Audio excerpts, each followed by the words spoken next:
देखिए बेटे, अपन लोगों का जो चैप्टर है ना आज, वो है बिजनेस स्टडीज का पहला चैप्टर, जिसका नाम है nature and significance of management. तो चैप्टर नंबर 1, जैसे जैसे मैं चैप्टर पढ़ाता जाऊंगा उसमें जो जो इंपॉर्टेंट पॉइंट्स हैं मेरे साथ साथ नोट डाउन करते चलना।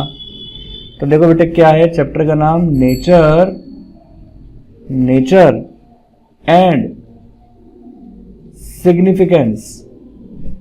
Significance of management. ठीक है, तो चैप्टर में अपन को क्या पढ़ना है, अपन मीनिंग भी पढ़ेंगे मैनेजमेंट का सबसे पहले, फिर उसका नेचर पढ़ेंगे, फिर उसका सिग्निफिकेंस यानी उसकी इंपॉर्टेंस पढ़ेंगे। ठीक है, तो देखिए बेटे, मैनेजमेंट किस वर्ड से बना है, मैनेज से। देखिए नाम से बात पता लग रहा है, मैनेजमेंट का मतलब क्या है, मैनेज करना।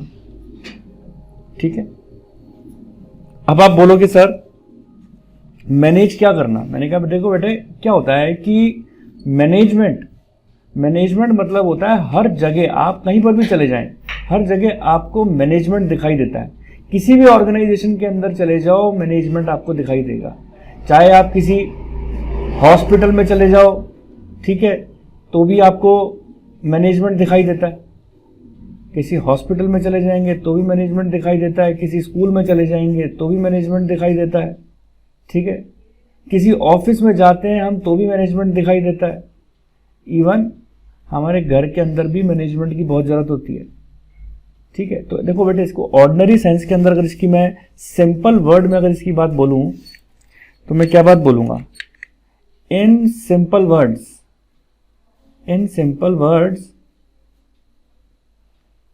Management is what manager does. Management is what the manager does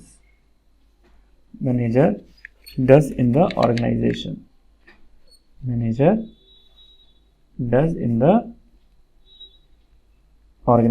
यानी मैनेजमेंट क्या है, मैनेजमेंट वो सब चीज है जो मैनेजर एक ऑर्गेनाइजेशन के अंदर करता है। यानी एक पर्टिकुलर पर्सन सब चीजों को देखने वाला कि हर चीज प्रॉपर टाइम पर सबको अवेलेबल हो, एक प्रॉपर मैनेजमेंट हो, तो वो सब चीजों को कौन देखता है, मैनेजर देखता है। तो जो मैनेजर एक ऑर्गेनाइजेशन के अंदर सारे काम करता है, वही क्या चीज है, हमारी मैनेजमेंट है।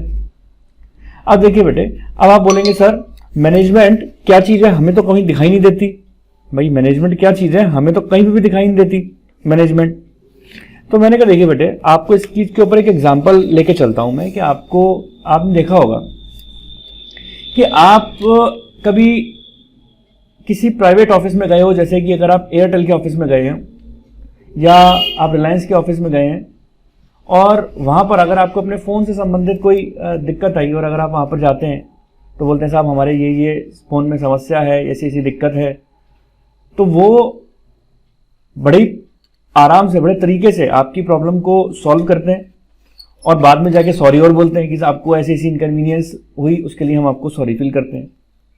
लेकिन बेटे यही अगर आप किसी ऐसी जगह चले जाते हो, किसी ऐसे ऑफिस में चले जाते हो, किसी गवर्नमेंट ऑफिस में चले जाते हैं, वहां का अगर मैनेजमेंट ठीक नहीं है तो 1 घंटा तो हमें यह जानने में लग जाता है कि कौन से काउंटर पे शिकायत दर्ज होगी। हालांकि सॉरी फील करना तो दूर, 1 घंटा आपको यही जानने में लग जाएगा कि कौन से काउंटर पे जाके हमारी शिकायतें दर्ज होगी। ऐसा क्यों? इसलिए वहां जाके आपको अच्छी फीलिंग क्यों आती है जब एयरटेल के ऑफिस में गए या रिलायंस के ऑफिस में गए या किसी ऐसे प्राइवेट जगह गए जहां का मैनेजमेंट बहुत सुपर है? क्योंकि वहां का मैनेजमेंट में कहीं ना कहीं आपको फर्क नजर आता है। अब आप देखिए बेटे, प्राइवेट हॉस्पिटल के अंदर जाएं, एक बढ़िया हॉस्पिटल जहां का मैनेजमेंट बहुत सुपर है, जैसे ही कोई पेशेंट जाता है, कोई सीरियस पेशेंट गया, इमरजेंसी का कोई पेशेंट गया, तो फटाफट से उसके ऊपर एक्शन ले लिया जाता है। लेकिन अगर आप यही किसी ऐसे हॉस्पिटल में जाएंगे जिसका मैनेजमेंट अच्छा नहीं है, तो वहां पर क्या होगा, वहां पर ये होगा ठीक है धीरे धीरे सारे काम हो रहे हैं, मरीज की जान जाती है तो जाए, उससे कोई फर्क नहीं पड़ता। तो हमें साफ पता लग जाता है वो ये सब चीज देख के कि किस जगह का मैनेजमेंट अच्छा है और किसका बुरा है। हालांकि मैनेजमेंट कोई ऐसी कोई चीज नहीं है जो सामने कोई दिखती हो, कोई ऐसी कोई पर्टिकुलर थिंग हो जो सामने दिखती हो, वो दिखती नहीं है, उसको हम महसूस करते हैं। ठीक है, तो ये चीज है। तो देखिए बेटे, अब मैं इसको आपको मैनेजमेंट की डेफिनेशन लिखवाने जा रहा हूं इन टेक्निकल सेंस। तो मेरे साथ साथ आप मैनेजमेंट की डेफिनेशन नोट डाउन करिएगा और फिर उस डेफिनेशन को अपन प्रॉपर तरीके से देखेंगे कि मैनेजमेंट का मीनिंग है क्या, एक एक वर्ड को समझने की कोशिश करेंगे और फिर आपको इसको रटने की जरूरत नहीं पड़ेगी और आप इजीली इसको आराम से खुद ब खुद आपको ये सब चीजें याद हो जाएंगी और आप इसको लिख सकते हो। तो देखो बेटे, स्टार्ट करते हैं इसकी डेफिनेशन लिखना कि मैनेजमेंट का मीनिंग क्या है। मैनेजमेंट मीनिंग, तो देखिए बेटे लिखें आप, management is a process, management is a process of getting things. Management is a process of getting things done from. Management is a process of getting things done from others. ठीक है, with the aim of achieving goals. With the aim of achieving goals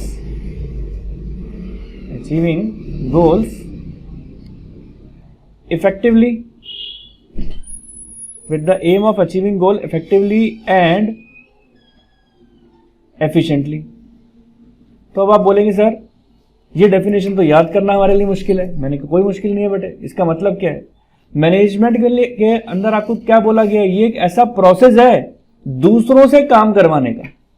क्या चीज है, management is a process of getting thing done from others, यानी दूसरों से आप काम इस तरीके से करवाओ जिससे आपका एम अचीव हो जाए, आपका गोल, आपका एम अचीव हो जाए। कैसे, इफेक्टिवली और एफिशिएंटली। तो देखिए बेटे, एक एक शब्द को खंगाल डालेंगे अपन जिससे आपको बात समझ में आ जाए कि क्या कहना चाहते हैं। तो देखिए बेटे, सबसे पहली बात डेफिनेशन के अंदर क्या बोला गया है कि मैनेजमेंट क्या है, प्रोसेस है। अब आप बोलेंगे सर ये प्रोसेस से क्या मतलब है, मैंने कहा एक प्रक्रिया है, उस प्रक्रिया के अंदर क्या आते हैं। देखिए मैनेजमेंट के अंदर आपको इसके फंक्शंस पढ़ने पड़ेंगे इस प्रोसेस को समझने के लिए कि मैनेजमेंट में वो कौन कौन से फंक्शंस हैं जो मैनेजमेंट के हैं, जो उसका प्रोसेस बनाते हैं मैनेजमेंट का।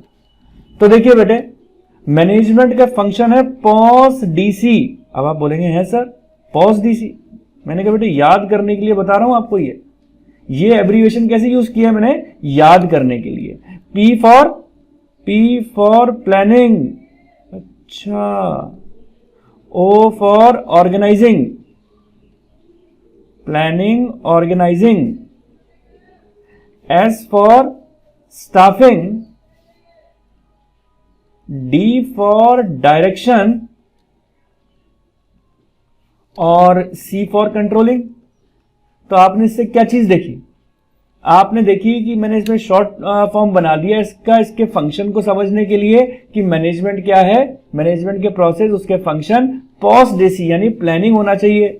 यानी आपके मैनेजमेंट में क्या क्या चीजें जरूरी हैं, प्लानिंग होना चाहिए, ऑर्गेनाइजिंग होनी चाहिए, स्टाफिंग होना चाहिए, डायरेक्शन होना चाहिए और कंट्रोलिंग होनी चाहिए। और मजे की बात यह है बेटे, सबके ऊपर आपके एक एक चैप्टर है। तो देखो, अब planning, organising, staffing, direction and controlling हमारे फंक्शंस हैं। अब आपके मन में एक विचार उठेगा, सर एक बात बताओ क्या मतलब होता है प्लानिंग का। मैंने कहा बेटे चिंता वाली कोई बात नहीं है, प्लानिंग का पूरा चैप्टर है आपका। हालांकि इसका छोटा इंट्रोडक्शन हम एक बार पढ़ लेते हैं। प्लानिंग का मतलब है कि जहां हम हैं और जहां हम पहुंचना चाहते हैं उसके बीच का जो गैप होता है वो प्लानिंग कहलाता है। जैसे मान के चलिए आज आप यहाँ हैं और आप अपने आप को इस पोजीशन पे देखना चाहते हैं, आपकी ऑर्गेनाइजेशन इस लेवल पर है। मान के चलिए आज आपकी सेल्स 5 लाख रुपीज है और अब आप उस सेल्स को अपनी 7 लाख रुपीज देखना चाहते हैं आज से 2 मंथ्स बाद। तो आप जहां पर हैं और जहां तक पहुंचना चाहते हैं उसे प्लानिंग कहते हैं। Where we are and where we want to be, उसके बीच का जो ब्रिज होता है, उसके गैप को जो फिलिंग करता है वो कहलाता है प्लानिंग। अब देखिए बेटे, अब आपको इसको आपको ऑर्गेनाइजेशन के कंटेक्स्ट में बात ना करके और अगर नॉर्मली प्लानिंग की अगर मैं बात करता हूं तो प्लानिंग क्या है।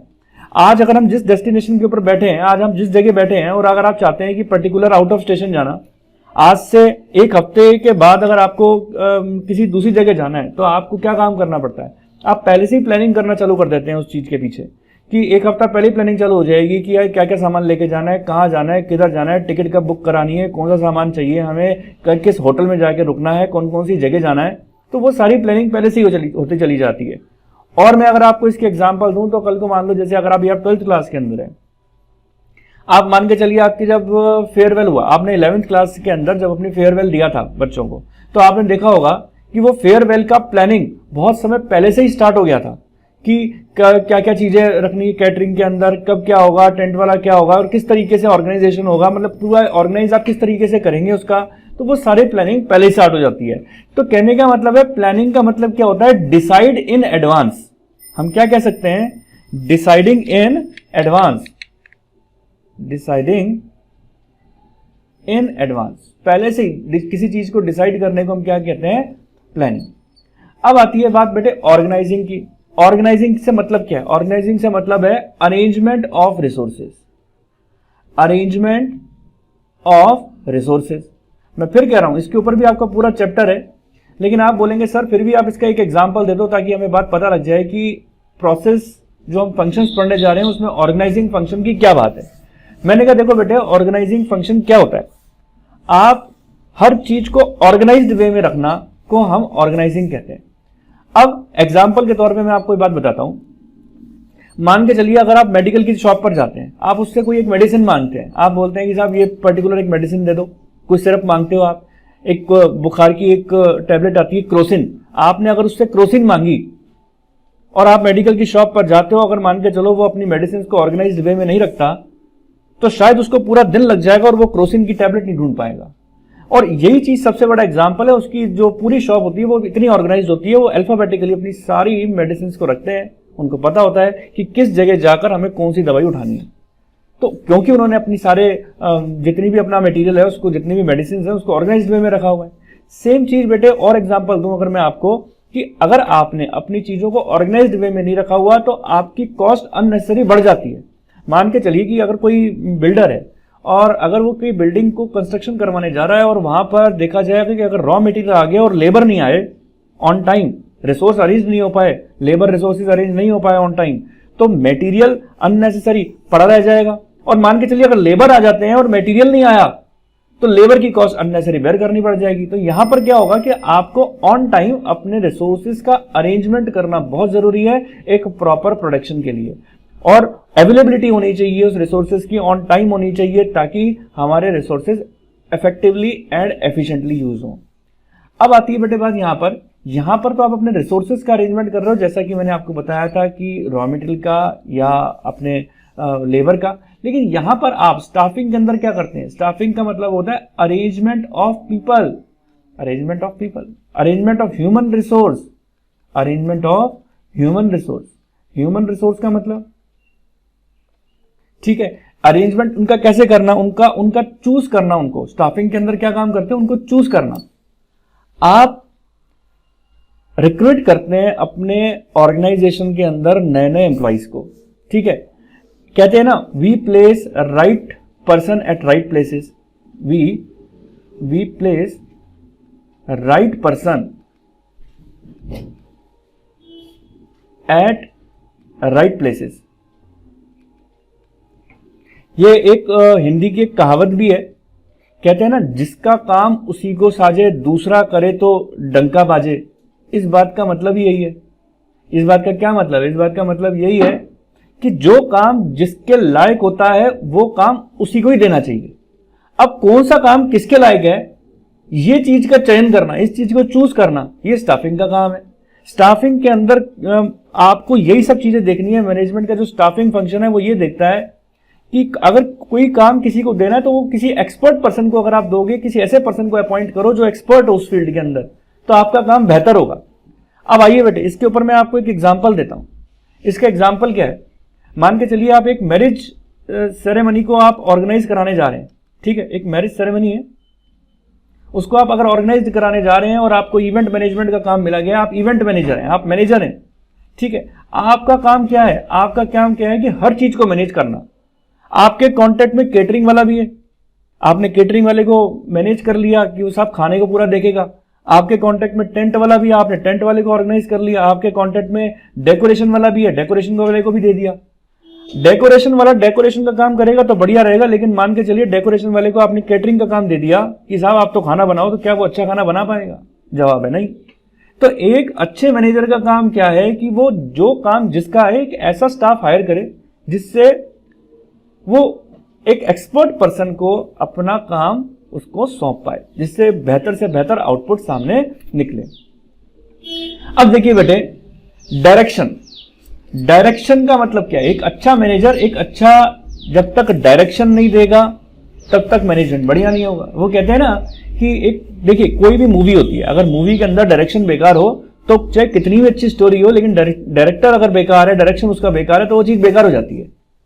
कब कौन सा काम पहले करना है, कब कौन सा काम बाद में करना है, इस चीज की बेटे बहुत ज्यादा इंपॉर्टेंस होनी चाहिए। ठीक है, अब मान के चलिए, मैंने कहा मान के चलिए अगर आपके शॉप के अंदर, मान के चलिए आपके शॉप के अंदर अगर आप जब जाते हैं तो जाते ही कोई मान के चलिए शॉप के अंदर जाते ही झाड़ू लगाता है।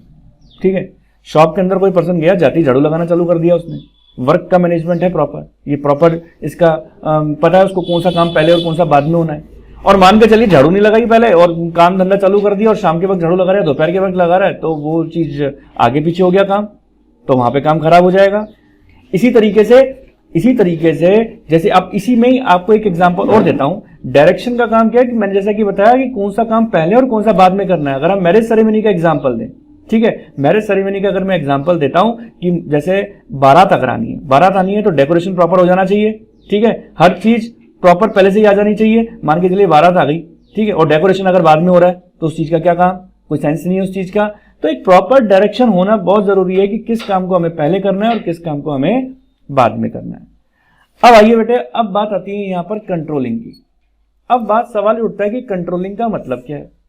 तो देखिए बेटे, कंट्रोलिंग से अगर मैं आपको बात समझाऊं तो कंट्रोलिंग का मतलब है कि हम किसी भी चीज के अंदर, कभी भी हम कोई प्रोडक्शन कर रहे हैं, कुछ भी कर रहे हैं, तो उसमें हम स्टैंडर्ड सेट करते हैं हर चीज के। स्टैंडर्ड को एक्चुअल से कंपेयर करना और जो भी डेविएशंस हुए, जो भी कमी आई है, उस कमियों को दूर करना, यही कंट्रोलिंग है। अब आप बोलेंगे सर क्या, थोड़ा आसान शब्दों में बात बताओ। तो मैंने कहा देखिए बेटे, समझ के चलिए ऐसे कि अगर आपको बोला गया कि एक दिन के अंदर 100 यूनिट्स बनानी है और आपने जब काम किया तो आपने क्या चीज देखी कि 70 यूनिट्स ही बन पाई, प्रोडक्शन केवल 70 यूनिट्स का ही हो पाया, लेकिन जबकि स्टैंडर्ड क्या था, 100 यूनिट्स बन जानी चाहिए थी।